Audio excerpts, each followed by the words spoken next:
Hi, everyone. Thank you so much for joining us. I'm Vicki Goodman, and on behalf of the Friends of the Semel Institute for Neuroscience and Human Behavior at UCLA and the Resnick Neuropsychiatric Hospital Board of Advisors, I'm excited to welcome you to today's Open Mind program on parenting.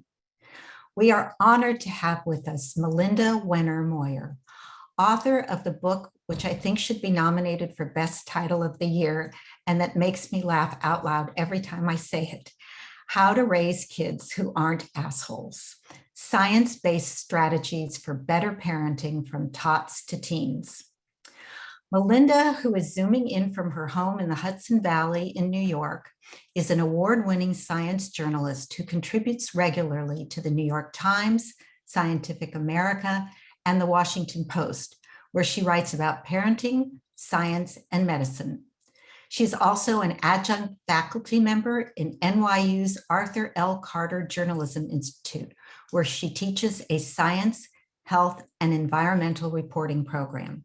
And she writes a newsletter entitled, Is My Kid the Asshole?, that you can find on Substack at melindawmoyer.substack.com. Melinda will be joined in conversation by Dr. Robin Berman, UCLA Associate Professor of Psychiatry, author of the best-selling book Permission to Parent, and member of the Resnick Neuropsychiatric Hospital Board of Advisors. A huge thank you to Melinda and Robin for taking the time from their busy schedules to join us for today's Open Mind program. For those of you with us for the first time, the Open Mind brings together thought leaders in science and culture for meaningful and relevant discussions about mental health issues. Following the discussion, we've reserved time for your questions, which we ask that you please type into the Q&A located at the bottom of your Zoom screen, and we will try to get to as many questions as we possibly can. Today's program, which will run for 1 hour, is also being taped and will be available for viewing on our website, friendsofthesemelinstitute.org. There you will also find a library of videos from past Open Mind programs, a calendar of upcoming events, and information about the Friends of Semel Scholar program that supports the research of early career neuroscientists at UCLA. All this would not be possible without the support of viewers like you. Think Public Television or NPR, and please consider making a donation to support our work. And now let's get started. Please join me in giving a warm Zoom welcome to Melinda Wenner Moyer. Thank you so much. Hi, everybody. Thank you so much, Vicki. Thank you so much to the Semel Institute for organizing this event, Vicki and Wendy Kelman for inviting me, and to Robin Berman, who I will be inviting up here in just a minute, and Jason Liu, who's behind the scenes, making sure this all runs smoothly. I'm so honored to be here and to be talking about my book. First, I thought I would start by telling you a bit about myself and about how I ended up writing a book with the crazy title, How to Raise Kids Who Aren't Assholes, which also makes me giggle almost every time I say it. So I'm a science journalist. As of next month, I will have done this for 15 years. I have a background in molecular biology, and I write about science news and trends and controversies in science and medicine. And I also, especially during the pandemic, I write a lot of service journalism based in science and medicine, which means essentially I'm giving advice or guidance based on what the science or medical research says. I am a freelancer, so that means I'm not on staff at any single publication, but I write on contract for different publications. And I choose to write this way and work this way because it gives me the chance to write about a variety of topics for a variety of audiences. I have a lot of freedom and a lot of opportunities, and I also never get bored. That's one of the things I love to say about freelance writing. I'm never bored because I get to dig into an issue, talk to experts, learn as much as I can about an issue, and write the story. And then if I want to, I can move on to something totally different for my next piece if I want to. So I've written for, as Vicki said, all sorts of publications, really sciencey publications like Nature magazine and Scientific American, and newspapers like the New York Times, Washington Post, and magazines as well. Some glossy magazines like Glamour and Women's Health and Real Simple and Men's Health.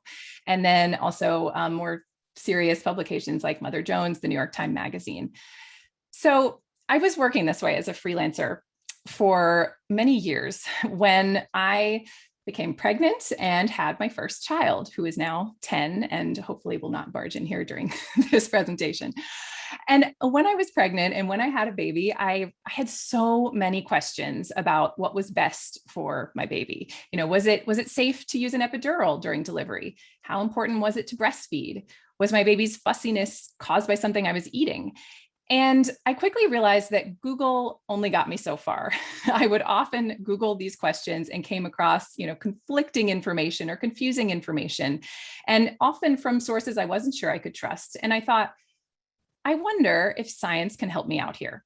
And so I started turning to databases with studies and trying to answer my own parenting questions that way. And it turned out there was science on all sorts of common everyday parenting related questions. And sometimes the science was complicated and nuanced and conflicted, but I had the reporting experience and expertise to be able to read that science and figure out, who to talk to, who could help me figure out what where the consensus lay. And soon after realizing this, I was asked if I wanted to write a science-based parenting column for Slate. And I said, yes, that's great. Please pay me to answer my own parenting questions. And so I did that for about 8 years and I loved it. But as my kids got older, I started having very different kinds of parenting questions. I started wondering a lot about my kids' behavior, why they acted the way they did, like why do they have so many meltdowns, right? And I began wondering, what could I do as a parent to shape and respond to that behavior in the most constructive way? So I started writing more of my Slate columns, focusing on kids' behavior and on temperament and personality, and even on the development of values. So then around 2018, I also started worrying more about the world my kids were growing up in. I felt like there was so much bad behavior everywhere, and that public figures were suddenly saying and doing openly terrible things, racist, sexist, bullying things. And I wondered whether my kids who were getting older were hearing about this, were listening to this, were exposed to this. And if so, what did they think of it and what was it doing to them? I knew from social learning theory, which is a framework developed in the 60s by Albert Bandura, that people, and especially kids, learn about what's socially acceptable based on what the adults around them are doing, especially when those adults are in positions of power. So I started worrying about, what were they absorbing? What ideas were they forming about how they should treat other people? And I realized I kind of had an epiphany that, what I cared about more than anything else as a parent was that my kids would grow up to be good human beings, and that they would be people who would fight injustice rather than contribute to it. And I started talking with other parents and I realized they were thinking the same thing. They were worried about the same things. There seemed to be a kind of shift, I felt, in parenting priorities where, most parents used to worry about whether their kids would get into college. Of course, I still worry about that, or whether they'll just make it in our cutthroat society. But I felt like parents were starting to shift to worry more about, what kinds of kids they were raising and whether their kids would be able to make our world essentially a better place. So while this was all percolating in my head, one night I was out to dinner with my husband. It was our anniversary.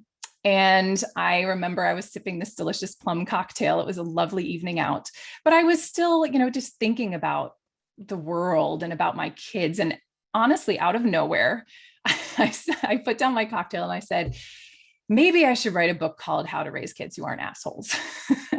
And I looked at my husband at that moment and he looked back at me and he was like, that's it. That's your book. And the very next day I emailed my agent and essentially, the rest is history. Now I know the title is a little abrasive. It might be offensive to a few of you. And I promise you, I tried to brainstorm other less obnoxious words to use in the title, but to me, the word asshole has a specific and powerful connotation. It brings to mind, to me anyway, a particular kind of person, a person who's self-absorbed and entitled, maybe not particularly compassionate, maybe somebody who engages in bullying, who might also be racist, sexist. It was a lot of things. That word was an umbrella term for a lot of things. And it evoked a certain type of person that I think parents right now are hoping for their children not to grow up to be. And of course, it's kind of a funny title too. And I knew it would get some attention and, be interesting, start a conversation. But, the title, while it certainly may be glib and a little bit silly, the content really isn't. And I think, what I really wanted to do with this book and what I feel like separates the book from other parenting books out there is that it really is deeply rooted in science and evidence rather than theory. So many parenting books. There are some wonderful parenting books. Berman has written a fantastic parenting book I highly recommend. But a lot of parenting books, they're just kind of one person's opinion on what might be the best approach for kids. And maybe not even somebody who has a degree that lends them the expertise to be able to think about that. So instead, what I wanted to do from my book, because I'm certainly not a parenting expert, I am a journalist. But what I wanted to do and what I wanted to bring to the parenting book world was my ability to really read hundreds of studies. And I did. I know how to find studies. I know how to read them. I know how to figure out if they've been designed well and what they mean. And to interview also researchers. That's part of my everyday job. And I knew how to find the researchers who really had expertise in the issues that I wanted to uncover. And so that's essentially what I wanted to do with this book. I wanted to read tons of studies, understand them. What does the consensus say? Interview researchers and ask for their opinions, psychologists who really work with kids and who are spending their livelihoods comparing how different parenting strategies work and how those strategies affect children's behavior down the line. And I wanted to do all of that research and then write a book where I kind of digested it and shared the consensus and also shared the caveats and really just tried to write something helpful. So to give you a quick overview of the book and how it's put together, my book is broken up into two sections. The first one is traits. So basically, I sat down and brainstormed all of the qualities that to me exemplified an asshole. And then I dug into research on each of those qualities, on how people develop those traits, and on what we know about how various parenting approaches and strategies shape the development of those traits. And essentially, too, how to prevent people from developing those traits. So whether it was, racism, sexism, bullying behavior, selfishness. And I was surprised to find there really is a ton of research on individual traits and how they develop in children. This is my first chapter. One example is generosity. So it seems like a pretty simple trait, like generosity is quite simple, but actually there's a lot of research that's been done with toddlers and preschoolers and grade school kids on what makes kids generous and on what kinds of parenting practices lay the foundation for the development of generosity. And the same goes for, the research on preventing bullying and on preventing racism and sexism and fostering resilience and fostering healthy self-esteem. And a lot of the research I found, which is another reason I really felt compelled to write the book, was that a lot of the research I found was really surprising. It was counterintuitive. It went against my own parenting instincts. And that's why I thought, okay, there's really value here in sharing this information, because some of the really constructive ways that we can parent directly contradict what we think we might want to do in that moment, what we think is best for our kids. So one example of that is parents, we love to rescue our kids from their feelings. So when our kids are really upset about often, something really silly, like we gave them the red plate instead of the blue plate, and they melt down it's loud, it's difficult, and we want it to go away. And so we say things like, "You're fine, calm down. This is not a big deal. Why are you so upset?" Really kind of undermining their feelings and trying to just eliminate those feelings. And we do that for good reason. We want them to feel better. We want them to stop screaming. Our ears are burning, et cetera. But actually what the research finds, and I talk about in one of my chapters, is that it's more constructive to let our kids experience their emotions and to validate those emotions. Because in giving our kids the chance to have their feelings and feel them, experience them, we're also giving them the opportunity to start to understand them and to learn how to manage them. And talking about feelings is also really helpful for the development of generous behavior, which I mentioned a minute ago. So when we talk about feelings, we're helping kids develop emotional literacy, and we're helping them understand what different feelings look and feel like, and what kinds of facial expressions and body language indicate the kinds of feelings that people are having. And if you think about what it takes to do something generous or compassionate for a friend, you first have to be able to recognize what that friend is feeling and know what that feeling feels like yourself in order to figure out what you can do for them that might be helpful, that might make them feel better. And this ability to perceive how another person is feeling and to recognize what other people are experiencing, and that it might be different from what you're feeling or experiencing, that is called theory of mind. It's something I talk about a lot in the book. And theory of mind has been shown by research to be really important for the development of generous and kind behavior. So ultimately, rescuing our kids from their feelings, or making them feel like they don't deserve to have those feelings, that works directly against the goal of helping our kids become more compassionate. And to me anyway, that is counterintuitive. I would not think that talking about feelings, letting our kids have their feelings, would in any way relate to generosity, if I hadn't looked at that research. The second section of my book is called Strategies. And so essentially, I realized when I was looking at all of these traits and writing about the kinds of parenting approaches that seem to shape these traits, that beyond shaping traits, there are a lot of questions parents have about how to handle different situations and issues. So, when parents are working to raise good kids, they also want to know, what are the best disciplinary strategies, and how can I help my kids get along better? That's a very pertinent one during the pandemic when we're all stuck at home together.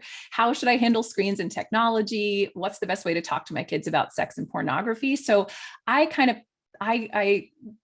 collected a bunch of issues that felt to me, relevant to the issue of raising good children, but that really didn't fit into the section on traits. And so that's the second half of my book, where I'm delving more into these broader topics and looking at the kinds of strategies that science says are most constructive.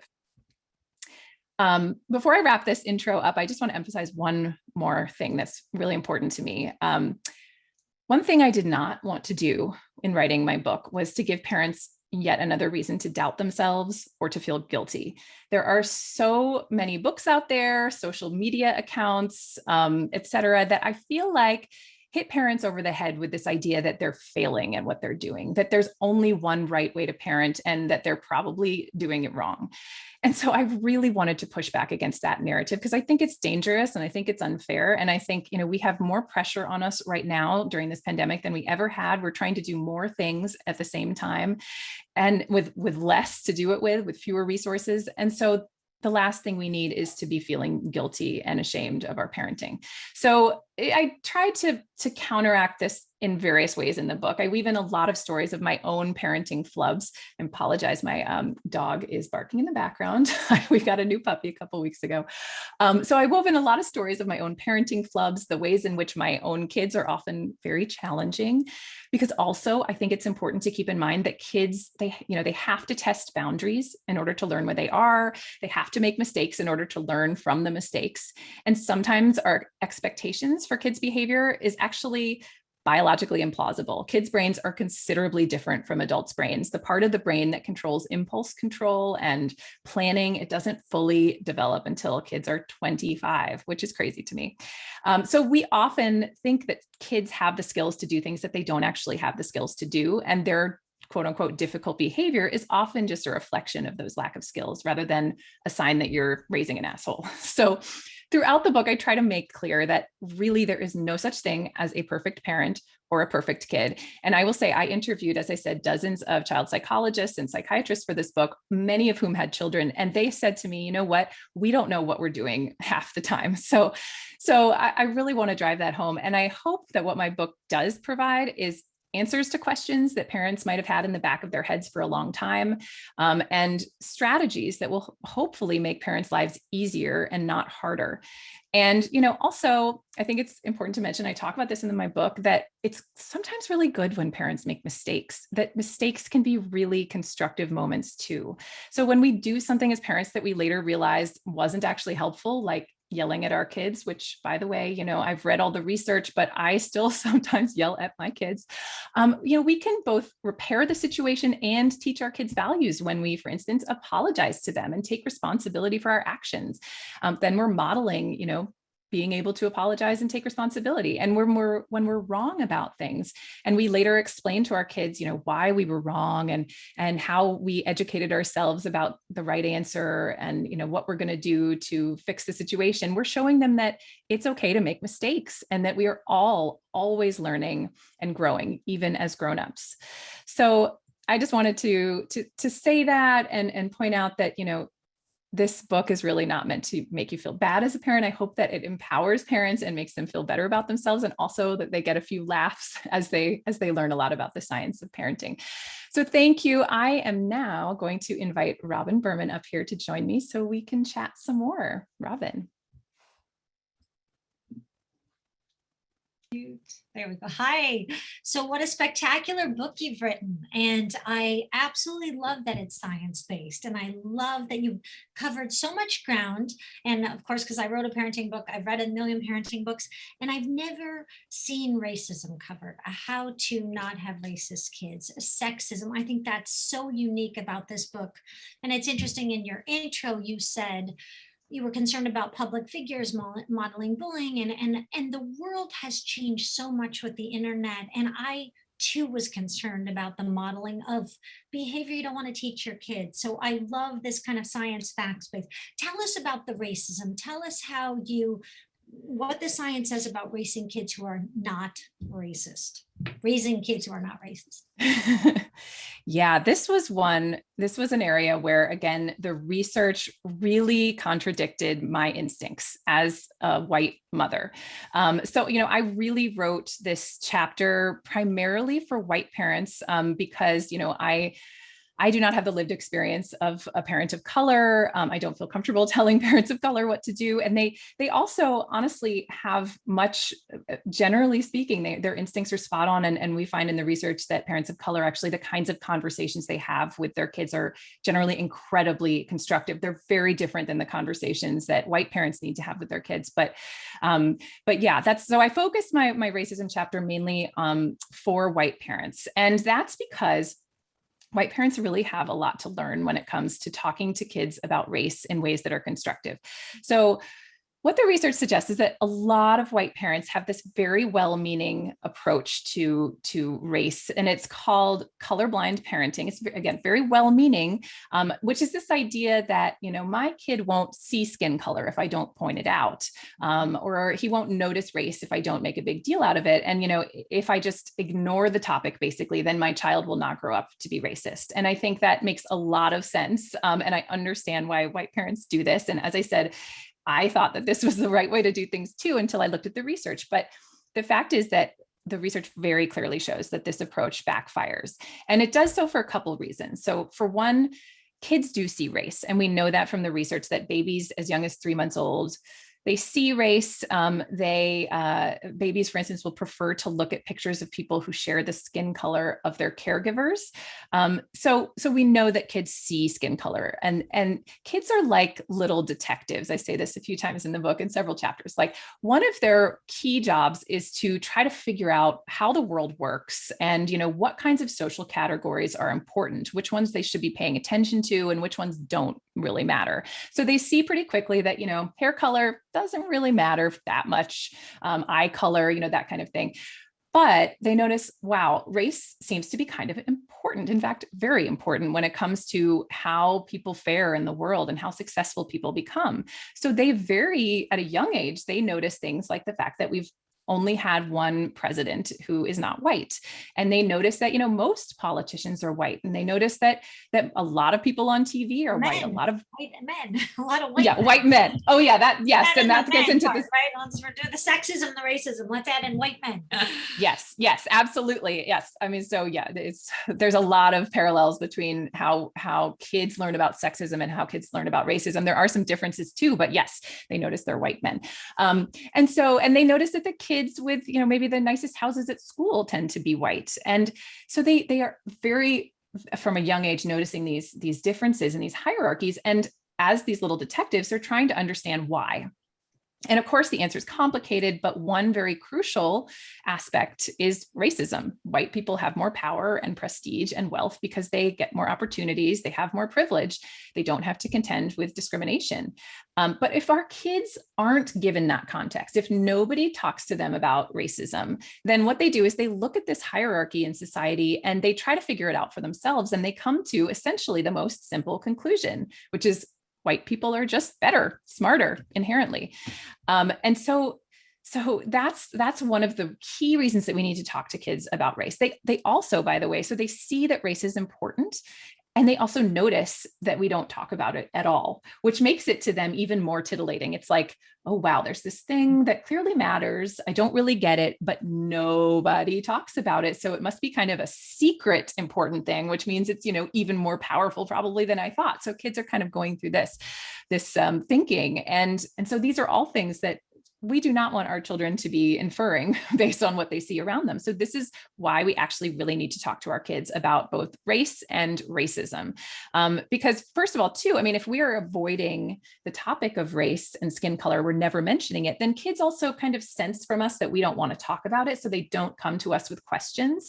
So that just kind of worsens the problem. And especially too, if we, like, for instance, if your kid comes up to you in the grocery store and loudly says, why does that lady have such dark skin? You're probably going to shush them and turn bright red and, maybe even get angry. And that again is going to communicate to them, this is not a topic I can talk about with mom and dad.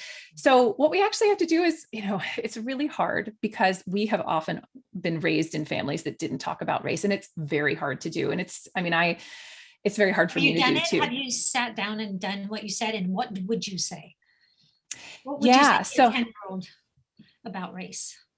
Yeah, I started younger than that, I will say. So I think, when my kids were younger, I do remember them making a comment once about skin color, like what, that kid's skin is so dark and that's weird or something. And so in the moment, first I had to take a deep breath because I was like, my adrenaline was through the roof and I was like, how do I handle this? This is, I'm so uncomfortable. Breathe, pause, parent, right? Exactly. And then, I think I said something like, well, I don't really remember, but I could say what I know. Well, I think I said something like, yes, that person does have a different skin color. And actually skin can come in all different colors. And that's actually kind of cool. And being the science journalist that I am, I think I also talked to him about melanin and said, let me talk a little bit about why skin colors differ. And, everybody has a chemical called melanin in their skin. But people have different amounts, and how much you have changes your skin color. And it also, it's based on how much your parents had and your ancestors had and where you lived, your ancestors lived.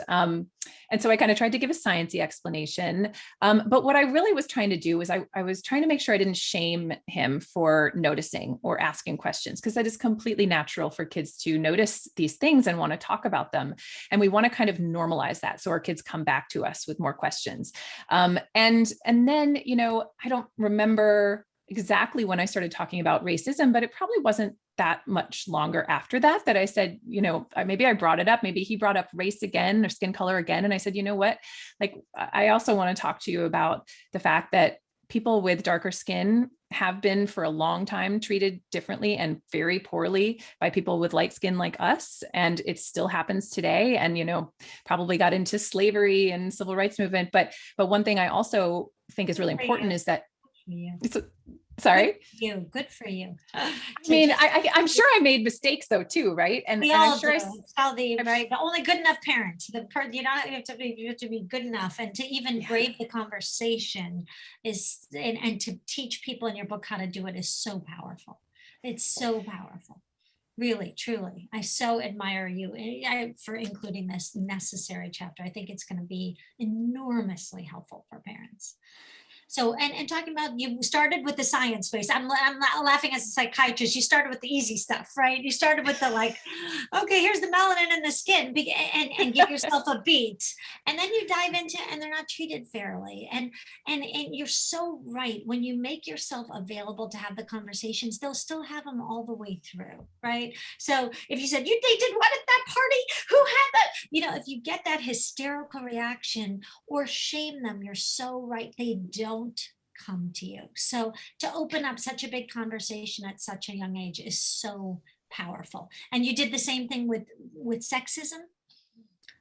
Yes, I tried. Sexism is similar to racism in the sense that, kids notice the hierarchy, as you said. They notice it's not just white people who are president, it's white men who have been president, right? And they see that gender discrepancy in power and prestige and as well.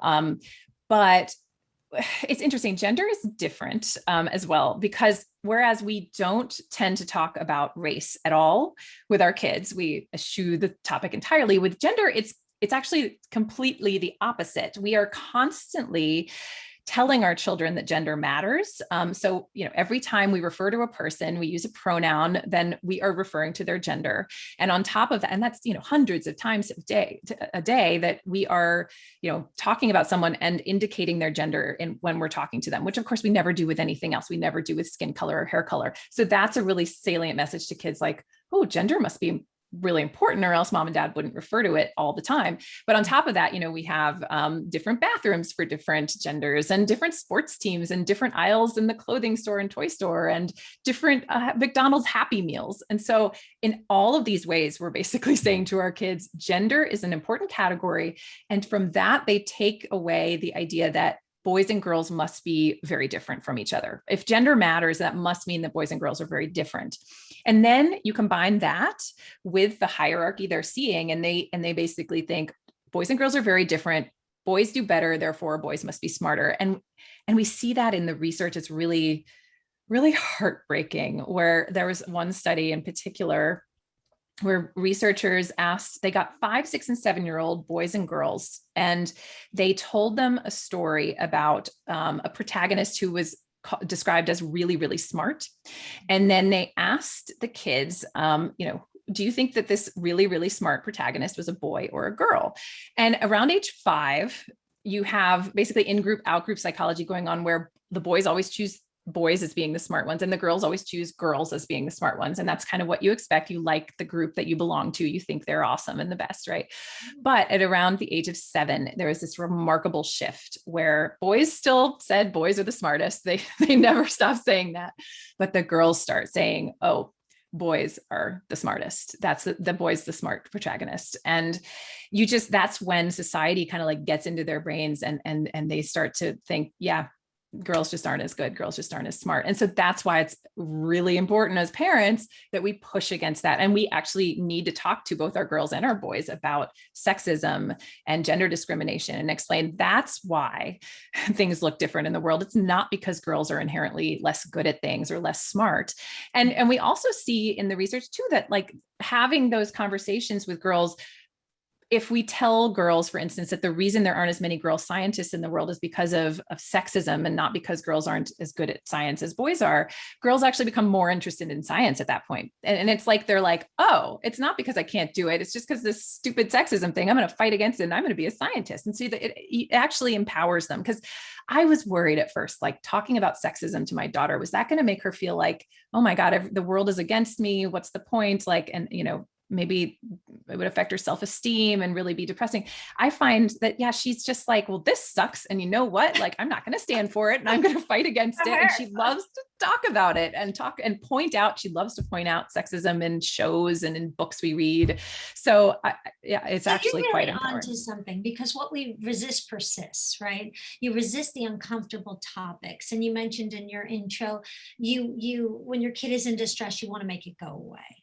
And so if if I could shout from the rooftops, if I wrote another parenting book, it would be called Distress Tolerance, Distress Tolerance, Distress Tolerance. And talking about racism takes a lot of distress tolerance as a parent.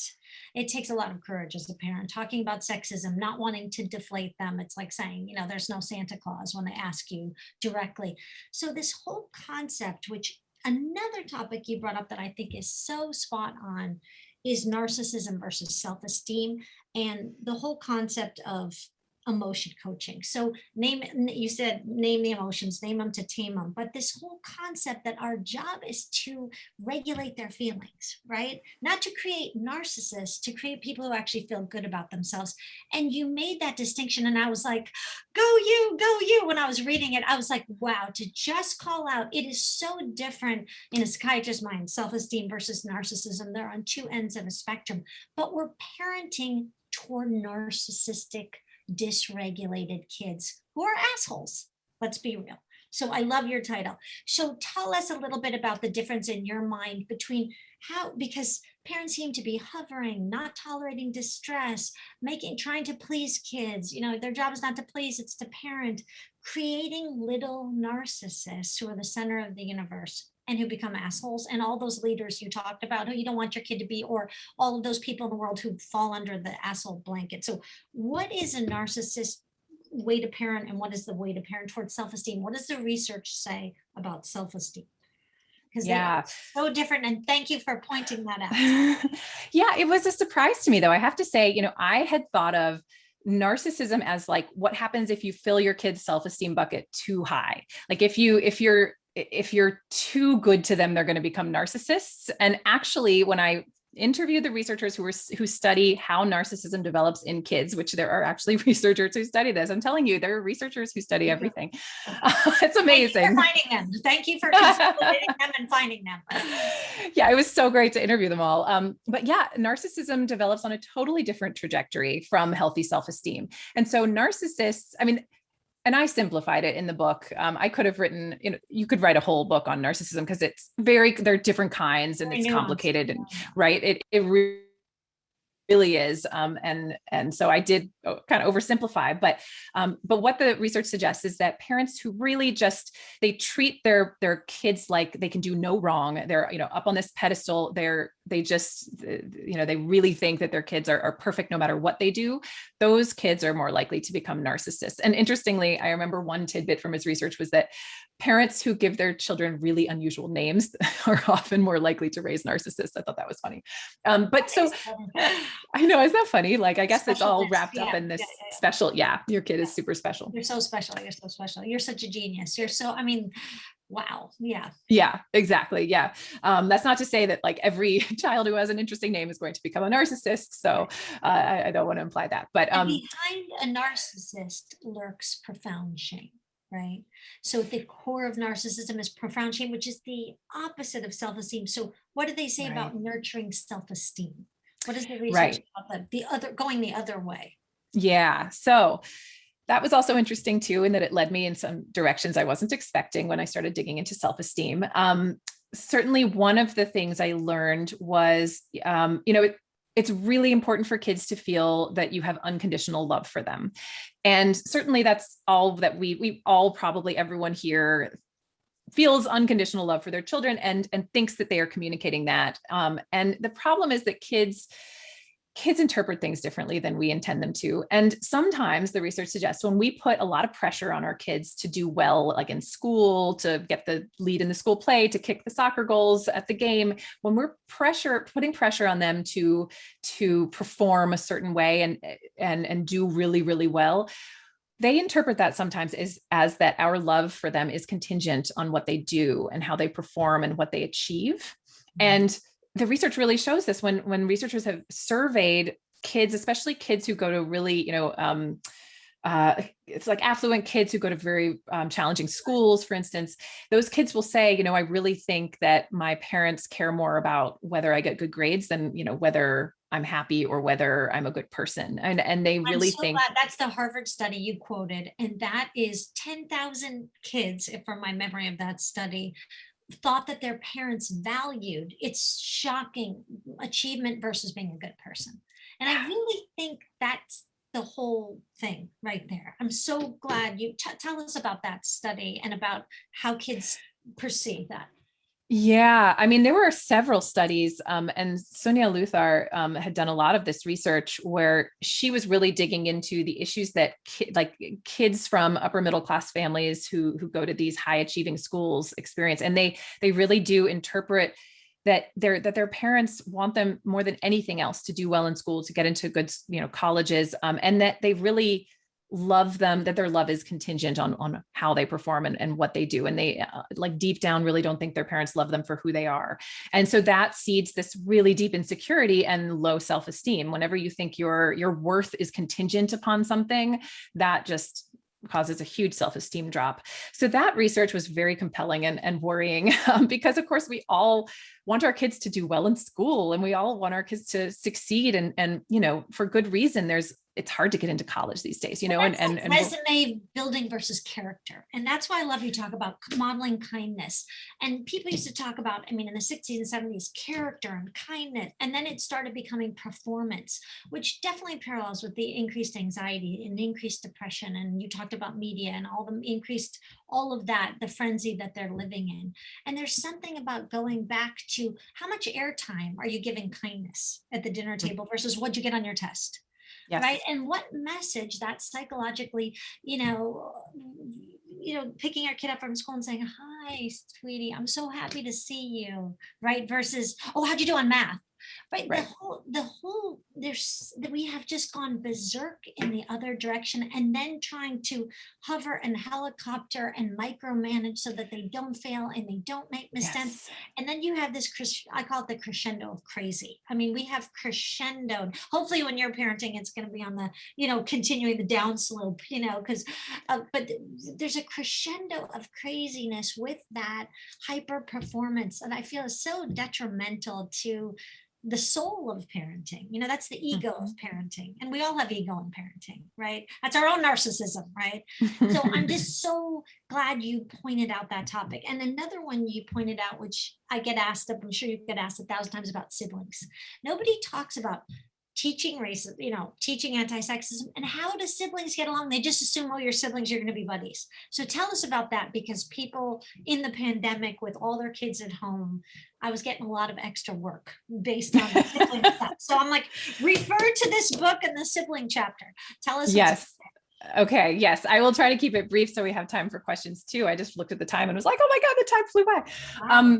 But essentially, we sometimes think the best thing, and psychologists used to say, the best thing parents could do for siblings who are fighting is to just let them work out the conflicts by themselves. Like, oh, that'll teach them conflict resolution skills, just leave them be and they'll work it out. But actually, the research suggests that when you leave kids to solve conflicts on their own, they do not do it constructively. It's often, the bigger or more dominant child winning through coercion or bullying or something, or physical force, So that's not really the best thing to do. What research now overwhelmingly shows, through actually clinical trials, they've done clinical trials on this approach that's basically parental mediation of kids' conflict. And it sounds kind of labor intensive, and sometimes it is, but I've done it a few times with my kids and then found that they actually then internalize this approach and they can start doing it themselves. Essentially, what you do when your kids are fighting is you go in the room and you validate and acknowledge their emotions. Wow, everybody's angry. Let's take a second. If they're fighting over something, you take it away. And then you have them take some deep breaths until they're able to actually engage and talk about it. And you ask each child to share their side of the story, essentially, like what happened from your perspective and how did it feel? And, the other child, the key thing is that other child is listening to their sibling saying what happened and what it felt like from their perspective. And that is so powerful for building this theory of mind I mentioned, where you're, learning that, wow, other kids can have different experiences than me and different feelings. And so you're really helping the kids understand each other's perspective when you do this. And so you have each child do this. And then after that, you help them brainstorm a compromise. You say, all right, let's think about what could we do here to come to, a happy conclusion, like something that will make us both somewhat happy. And of course, they might suggest crazy things and you have to rein them in. But ultimately, I found that my kids are much better able to suggest compromises when I have let them hear each other's perspective before. So that's a really powerful approach. I think it's so powerful. And I see Vicki, so we'll wrap it up. But being an emotion coach and teaching conflict resolution is what you're doing. You're teaching social and emotional learning through that. So that was such a great chapter. I'm so thrilled. And your book is outstanding and people are going to get so much out of it. So congratulations. And I see Vicki with questions. Yes, first of all, before we get to the questions, I want to thank you both. This is such a fascinating discussion. And Melinda, thank you for writing this book. And Robin, thank you for this very wonderful interview with Melinda. And I think that everybody should get this book because there's a great deal to learn about parenting, as well as permission to parent. So thank you both. We had a question early on from David that mentioned a certain politician, but since we are UCLA and we cannot be political, I'm going to leave that politician's name out. But the question was about how do you raise kind, generous, good people, young people in this culture where you are seeing bad behavior, racist behavior, narcissistic behavior, all the things that you touched upon. And seeing that, how does that affect children's mental health? Mm-hmm. That is a great question. I mean, that is essentially the question that I came to this book with.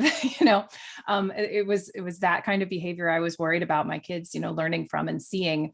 And so, I think one powerful thing we can do with our kids, I think sometimes we want to shelter our kids from the news and from the bad things that are happening in the world. And obviously, that's smart to do with certain things, and especially with really young kids. But I also think that it can be very constructive to actually talk to kids about that behavior that you're seeing maybe from public figures, and talk about it at the dinner table and say, this thing happened and maybe you heard about it, and this person did this really mean thing. What do you think about that? Or maybe you don't say really mean thing. The person did this thing.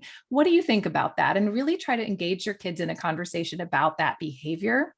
And that can be really constructive for, both you're helping them kind of understand your values when you have this conversation. Every time you talk to kids about what's happening in the world or what other people are doing and the choices they've made and maybe why those choices weren't good choices, you are sharing your values as a parent. And because you're saying, here's why I didn't like that. And here's what I think is important. So we've had a lot of conversations like that about individuals who maybe we think didn't handle things well. And we talk about, making bad choices and how choices affect other people too. That's a really powerful thing. So, talking about how a decision to do something, how it actually impacts other people is something that we do a lot. We always try to connect choices and behaviors with their effects on others. Thank you. Very good answer.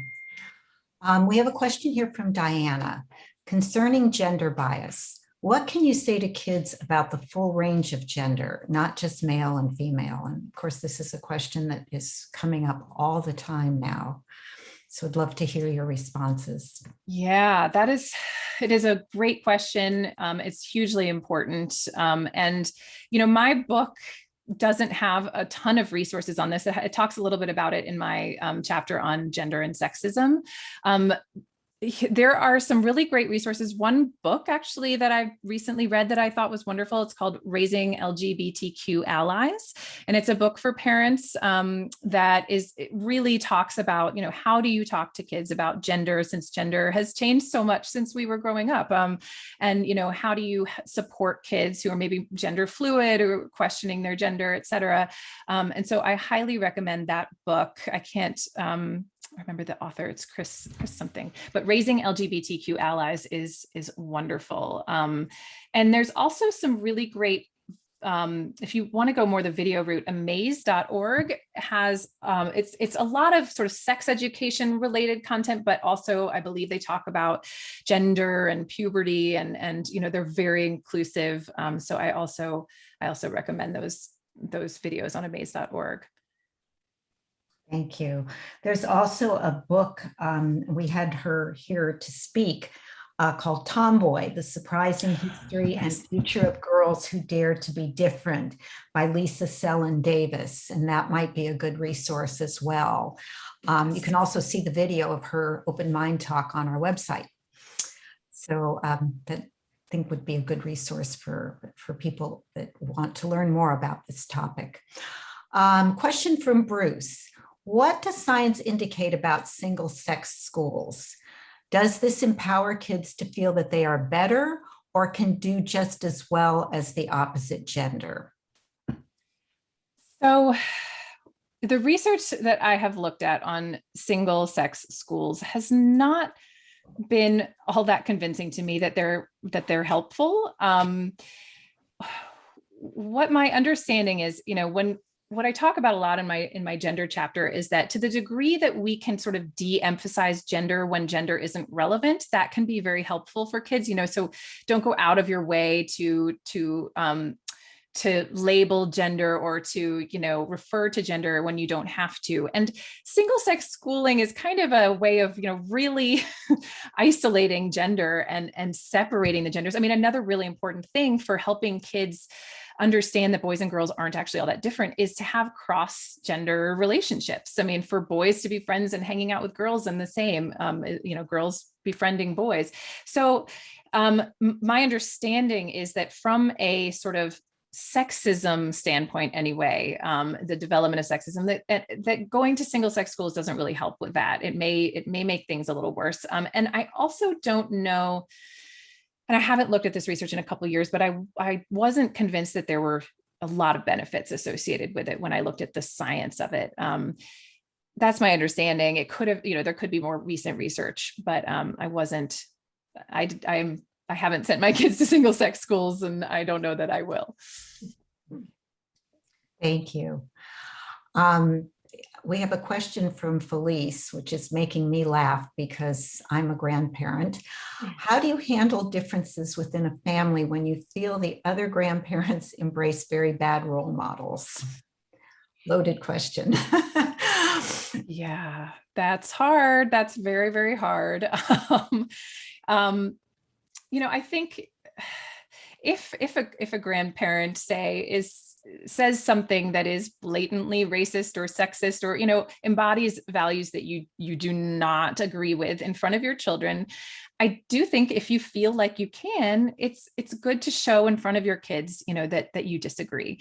It's good to say, what, I actually disagree. I think that's hurtful, or I think that's racist. And if you can't do that, if you really feel it's like your in-law or you're at the Thanksgiving dinner and you feel like I don't want to ruin dinner with this, and somebody says something offensive or says something that really goes against your values, later on, if you could talk to your kids about it and say, what, grandma said something at dinner, I really didn't agree with it. And I would like to talk to you about it. And let's talk about what you think about it and why, I was really bothered by it. And to just use that as an opportunity. I mean, one of the themes of my book is like, to the degree that we can lean into conversations that are awkward and find opportunities in the world to have those conversations. Having somebody make a racist comment or saying something that, you just really think it goes against your values, that's an opportunity, maybe not in the moment, but later on, to have a conversation with your child about that issue. And so, I think that is, you can say, I love grandma.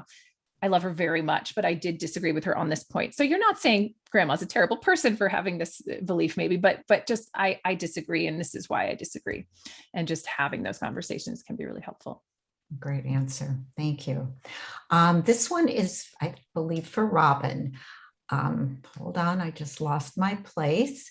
It was about how do you speak to children who have learning differences like ADHD, OCD, that have different, I can't find the question anymore in here, but it was related to that. I wonder if you could speak a little bit about that and self-esteem. How does having, a learning difference affect self-esteem, affect mental health? I'll find the author of that question in a moment. I think it's actually exactly in the theme of how not to raise assholes. I think the information is in there, is leaning into the conversation, exactly like Melinda's been saying, leaning into difficult conversations and holding difficult feelings. Parents have such a difficult time watching their kids suffer. So they treat subjects like hot potatoes. right? And you want to treat the subject so delicately and dance around it. So you're doing the tapped in, and kids are getting that sense. Oh, this is big. This is scary. This must be bad.